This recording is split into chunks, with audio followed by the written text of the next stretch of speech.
Okay, so may nakita akong trend ulit. So nakita ko na yung video ko before ako umalis sa amin, sa condo. And it's gonna be a few days till I leave. I think 1 week before my last day sa office. And ayun, I just wanna try to answer this person from me before I left condo. So this is gonna be the second condo that I'm gonna be leaving this year. But temporary lang siya, or we don't know, but yeah. So tara. So I'm gonna play it. Okay, so may nakita akong trend online. This parang 1 year later, ganun. So today is April 8th. Today is August 19, 2026. 26. So to the person that I am, April 8, 2027. This is for you. And for me too. Okay. Pala, nag-ready akong script. So, mag-ready akong script. Mag-ready ba akong script? Wag na. Okay. So, hello, I'm you from before, from 1 year ago. Nag-ayos yung buhok. So, I'm leaving this place, this condo that I lived in. It's I would call this my very first home because I spent my adulthood here. But talaga English. So, I spent my adulthood here and ayun, I had fun and sad times here. But it's definitely sad that I'll be leaving, but it's definitely a much needed leave. Much needed leave. So, I want to ask you, what happens? What happens? Ikunento from the start. Paulit-ulit. So, I want to ask you if saan ka na nakatira ngayon? So, saan ako nakatira ngayon? I'm in Collis condo, but pretty soon I'm gonna be leaving because of, I don't know, I just want to go back home and I don't feel happy in Snapper anymore. I feel like I could do more and I could be more. Especially, I could earn more. Yun ang pinakamahalaga dun. Pero, ayun. Like, I'm going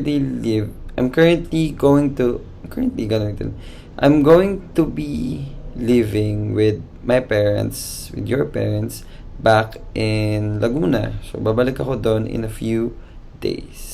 So, ayun. I think, so this is April 19, 2 weeks then before I really left. So, May 1 ako umalis around May 2. So, I think it's around the same day. Kasi parang September, I think 1st of September, alis na rin ako dito. Sabi na nagdanood. Okay.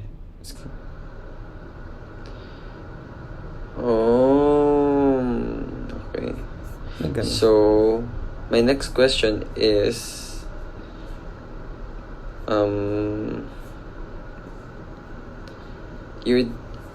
you just broke up with a 7-year relationship. Well, it's been a long time coming. So, pero you broke up with someone, but you're seeing somebody else you're both seeing somebody else, but you're seeing somebody else and ayun, you're kind of in the rocks right now in the relationship, but I want to ask if ano nangyari sa inyo and ayun, are you guys still together?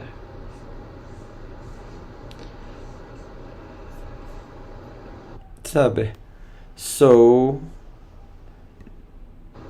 wait lang. Where's that attention? So, we're still together, still going strong.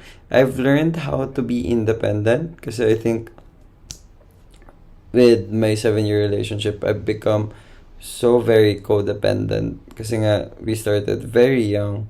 So, in this one, I'm really trying to loosen my grip on everything. Parang try to unlearn everything that I know about relationships. Trying to have time for myself, really. Parang prioritizing myself, ganun. Parang you both need to have separate lives, parang ganon, parang hindi siya pwedeng maging anchor ng emotion mo, or parang basta you really need to be mature about everything. Ganon. Parang you don't let anything be an argument.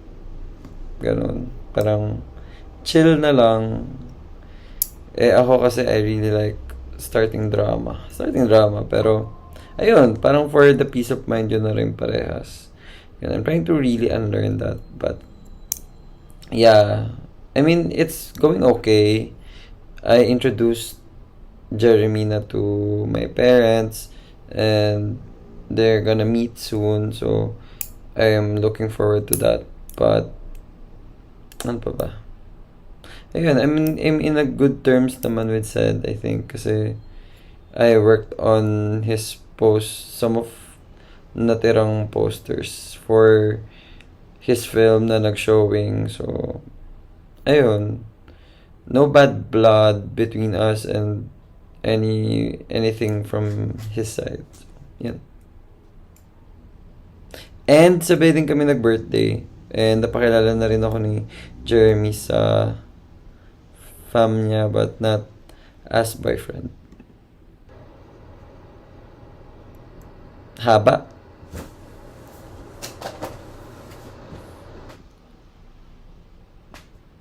Is ay, sige. So, okay naman ako.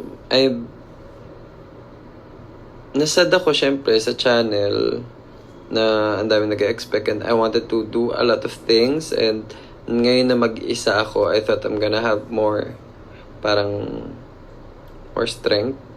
So, ayun. It's really a habit. Like, I really need to break my habits. So, I want to ask you, kamusta? Kamusta yung vlogging channel mo din? On your own? So, ayun, that didn't happen. Fortunately, we found our way in JM, and parang we tried to do it with what we can talaga. So, nag-struggle kami to find time. Syempre kasi we want to keep it professional, but at the same time keep it true. So most meetings namin is we just spend it on talking, kasi nga hindi na kami magka-work like before. So ayun, it's going good. Kasi may na-meet akong producer for our channel, but I'm kinda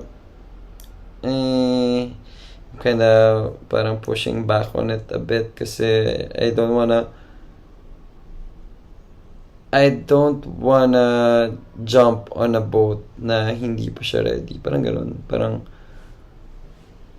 Parang I feel like we're not ready yet. Kasi ngayon pa nga lang, I'm so behind deadlines, and I'm doing this instead of cleaning up my room and preparing for my shift. But yeah, there's so much that needs to be done. There's so much work that needs to be done.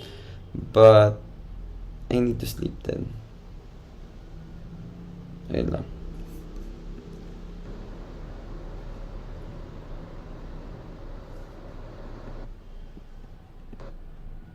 You, who me, is sitting in uncomfortable silence, and I just want to ask if parang you found the circle that you're supposed to be in, or I don't know, what's the situation sa friendship?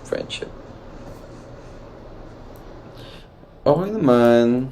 Parang I just ended the call with Alvin and JM, and Raf couldn't attend because he was writing songs, but he made sure to leave a message, and ayun, we haven't met ulit kaming apat, but yeah, ano pa ba? I'm meeting a lot of friends recently, and I'm supposed to meet a lot more, but umuulan, and I'm not in the mood for anything. Pero okay naman. Like, I'm grateful to have a lot of friends, And ayun, I've met a lot of them in the past few months.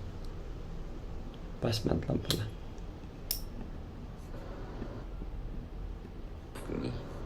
Pero I need to sleep na. So, me too. Thanks for checking in. And ayun, I have the last few days left here before I fly to Taiwan. And I know you're gonna have fun there because ayun, so ayun. It's been nice talking to you kasi I felt good kasi parang I really have something to look forward to. And I have an upcoming trip. I have somewhere to live to. My work is fine to live in. You just need to be hopeful, and that's what I need to learn, so you will be happy. Sabi. Bye-bye. Okay, bye-bye. So, ako din, I'm gonna leave in a few days, weeks pa naman. So, I know I really need to sleep also. I just spent Lola's birthday with my mother's side. So, I realized I have a lot of family and they're really my friends, my closest friends. So, I want to make most of that. And ayun, I really need sleep and I really need to fix my ADHD. But yeah, it doesn't feel nice, but you know, it's a good tradition to do. So, it's nice talking to you, at least. So, thanks. So, bye-bye.